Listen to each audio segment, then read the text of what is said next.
everybody, and welcome to Poland Daily Travel. We are in the studio, but I am not alone. And I have no teleprompter, so if I were alone, it would be very difficult for me to read and still look at the camera. At any rate... That's not how teleprompters work. Yeah, I don't know how it works. You know. I know how it works. I've never seen one.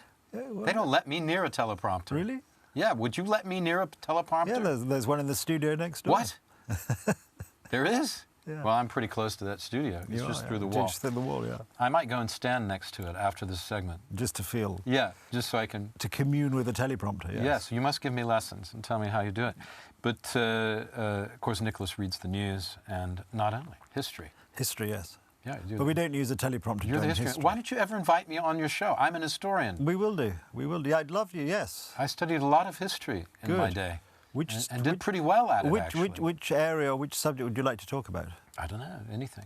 I mean, I think what would be good would be the Polish involvement in the American War of Independence.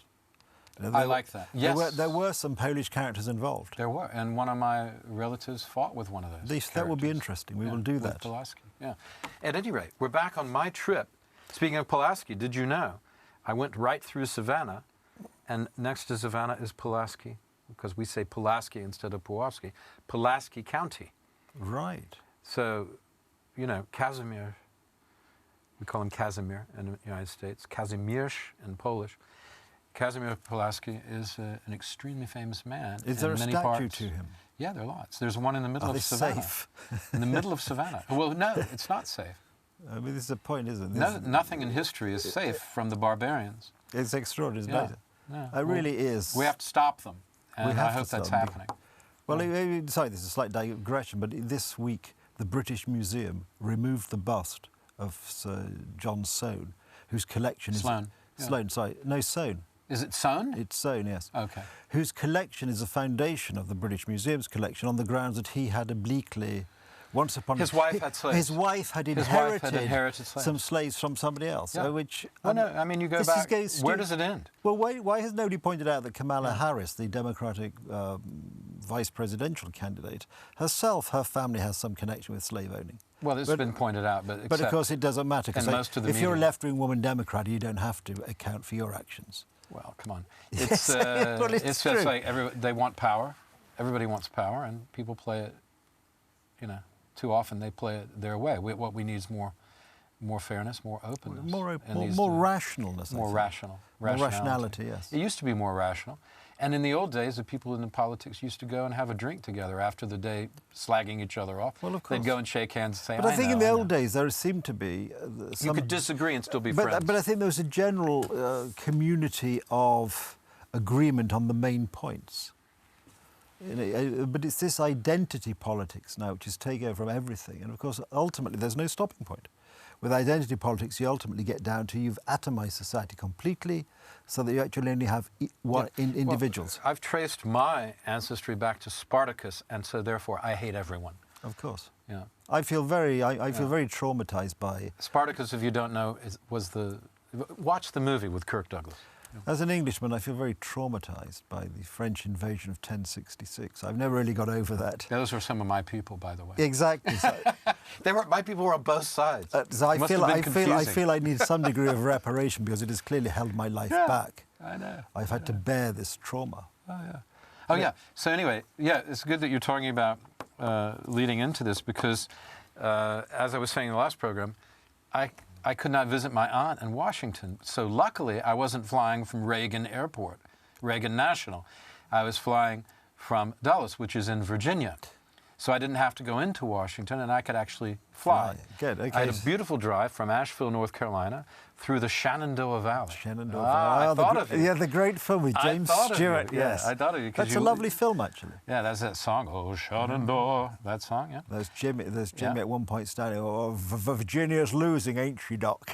Exactly. And up to Dulles, where I stayed in the nice... Regency Hyatt. Hyatt Regency Hotel. And I did not see... I forgot to say, I saw Dog the Bounty Hunter on my way in. Dog the Bounty Hunter, yes. Dog the Bounty Hunter. And exchanged numbers, and I hope he's going to be on the show. He said he would be on the show. That's great. So if I can catch him in the right time zone when we're filming, he's in Hawaii, so most of the time, but not all. He was on a case. He rode in on the bus with me to the Hertz. And I said, oh. I looked around. I said, hey, are you after somebody? Just out of nowhere. And he goes, yeah, I am, as a matter of fact. I said, good. Well, your secret's safe with me. I work in television. I won't tell anyone. No. Yeah. And so that was nice. And I hope we'll have Dog the Bounty Hunter on the show. That would be excellent. You would be a great guest. You would. And I think you two should meet. Yeah. It would be a great clash. He wasn't looking for me, was it? Great clash of cultures. Yeah. So at any rate, to get out of the United States, here's the thing. If you are an American citizen and you have the right to stay in Poland, which I do, or you have a business in Poland, which I do, then you have permanent or temporary stay, let's say. And Americans all have temporary stay rights in Poland for at least 3 months. You can extend that by going to your local council and asking them. They'll extend it for another 3 months without leaving the country. So it's open to Americans in that sense. But if you have a business, you have a reason. And these are listed by the Polish government. So the whole point for everyone to know is that it's not to stop everyone coming, it's just stopping tourism, which, is unfortunate. But if you're American and you want to come here, pretty much you can, but get your papers in order. I also, just for to keep it quick, I got a letter from the Polish consul in New York, Adrian Kubicki, who's a friend. So I had a nice letter from him. He was very kind to do that, and I appreciate it. Because when you show that, I mean, people just go, okay, get out of here. And then, you know what? When I came in through Germany, they didn't even, there was no one. I went up in Frankfurt, I went up to the immigration window. There was no one else there, just me. And the guy just looked at my passport and he said, okay. I was like getting my papers. He said, no, you can go. I said, okay. So it really wasn't that hard. No. But I look presentable, have your papers in case you need them. Exactly. Help the people to do their job. They're not against you. No. Yeah, okay. At any rate, thank you for watching. That was Poland Daily Travel. I'm Will Richardson. This is Nicholas Richardson. Of course, as usual, no relation. We'll see you tomorrow night, and thank you very much for being with us. Great.